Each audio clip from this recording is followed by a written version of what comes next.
Welcome back, Borderlands community, and welcome to another Borderlands video. The leaks have been confirmed. It is true.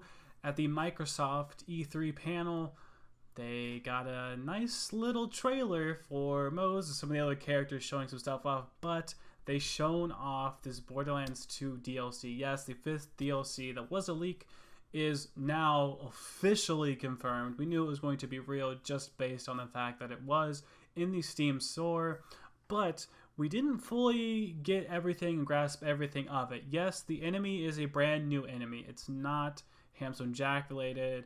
It doesn't look like it's anything but Troy, Tyrene, the Calypso twins, so it's something else. It's a brand new enemy that does this vegetation type stuff, and basically he is able to use this gas that turns people into crazy things. We're gonna try not to spoil it because the DLC is fresh, but the Borderlands Handsome Collection is free on PlayStation and Xbox One right now. So go ahead, you guys can go ahead and get that game. This DLC is free alongside it all the way until July 8th. So if you want this DLC for free, go get it. It's free on Steam as well, all the way until July 8th. So now's the time to do it. And it's free until July 8th. There you go. That's the whole thing. It goes on to talk about a new, better, legendary, effervescent tier of weapons, equipment, and loot. So that was confirmed. That might be the Rainbow Rarity that we were all talking about. And a brand new level cap to hit. If we go into Steam, we can confirm that it is returning players can pursue an increased level cap of 80. It is confirmed that it is level 80, which is going to be the highest thing. But there's a little bit more to it. While newcomers can automatically boost to level 30 and dive straight into the action. Whenever you do this, you press triangle, on your home screen or whatever button it is or whatever console you're playing on, and you will select one of the characters at level 30, and it pushes you right into this DLC. So you can start playing this DLC right away, regardless if you don't even haven't owned the game before. I imagine Gearbox is knowing that not a lot of people have played this game yet, so especially the people who are getting it for free. They're just now getting it for the first time. So they're going to want to be able to play the new DLC stuff, or let's say maybe, people had it on PS3, they didn't have it on next gen, and they want to play the new thing on next gen, or they have to do it that way. So this might be a way to get them to do that now. But in regards of the whole level thing, it does say level 80 is the new cap. Well, so what does that have to do with the OP levels? Does that change anything with the OP levels? And yes, it does. If we go back to the website, this is the Borderlands website, in case you guys are wanting to know. It talks a little more about it. Lilith the Firehawk going on and doing some of this stuff. Basically, Lilith has to take, a higher role in commanding the people to help fight back for Sanctuary. In the beginning, the crew kind of becomes lost, and you're trying to pick up the pieces, basically, and fight back for Sanctuary.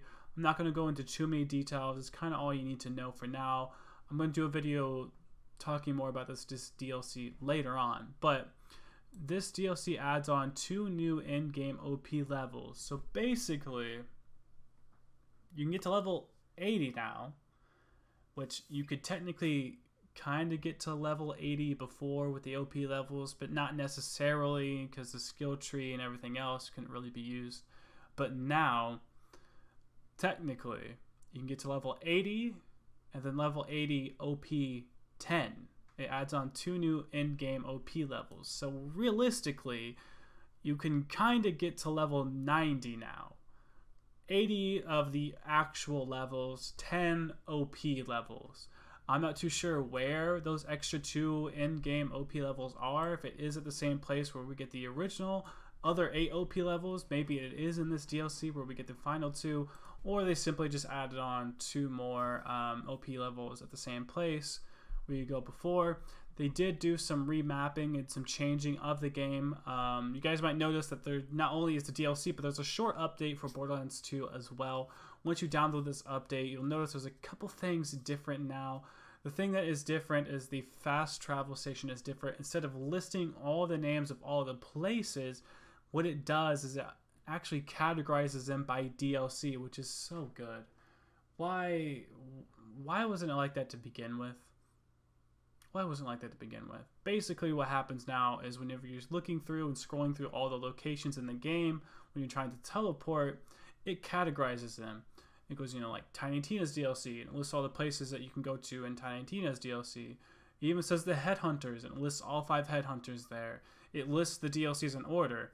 Basically, at the very top, though, it says Borderlands 2 and everything Borderlands 2 underneath it. Right above that, it has Commander Lilith and the fight for Sanctuary above that, and all of its locations. So it's much easier to teleport now. Thank God. I hated that. I hated that so much, how you just kind of scroll around and be like, I think this was the right place. I'm not too sure, which really sucks. Here's a more looks at these rainbow weapons, which they have to be the new stuff here. This has to be the new rarity that we're getting in the game. These, I mean, I think they look cool. They don't look the best, but I mean, they're rainbow weapons. This is the new rarity. Even looks like we get some skins for our cars. With the bit I have played, I have gotten a couple of them as well. It seems like you get them pretty easily, so it's not a big deal. But that's gonna be it. That is gonna be it.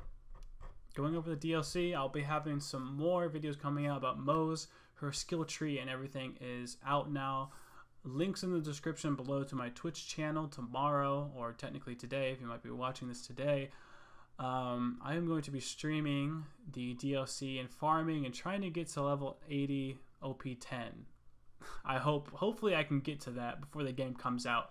You know how Borderlands is. If you guys thought 72 was hard, man, level 80 is something else. This is going to be something else, trying to get to level 80 already on console, man. If you're playing this game on console, wow. If it wasn't laggy enough already with 4 team members at level 72, as if it wasn't worse enough. Now we're going to be level 80 OP10 with brand new legendary guns, or whatever rarity, rainbow rarity. I wonder if the rainbow rarity stuff is going to transfer into Borderlands 3. I guess we'll see. I have not played all of this yet, but I'm guessing this will show us how we get to Sanctuary 3 and kind of tie things in for Borderlands 3. I'm excited for this. There's going to be even more news coming out because Gearbox, I think, is going to have their own panel today, the day this video is going up. So hopefully we'll get some more news going in with that. I don't know what all they'll do. They'll probably express, more stuff about the characters. We haven't seen all of them completely fleshed out just yet. Mo's not 100%, but we have seen some stuff for her. We have new gameplay, which is pretty cool. I'm glad we have some new gameplay. But that's going to be it for this video, guys. Please like, comment, subscribe for more content, and I'll see you all in the next video. Thank you for watching.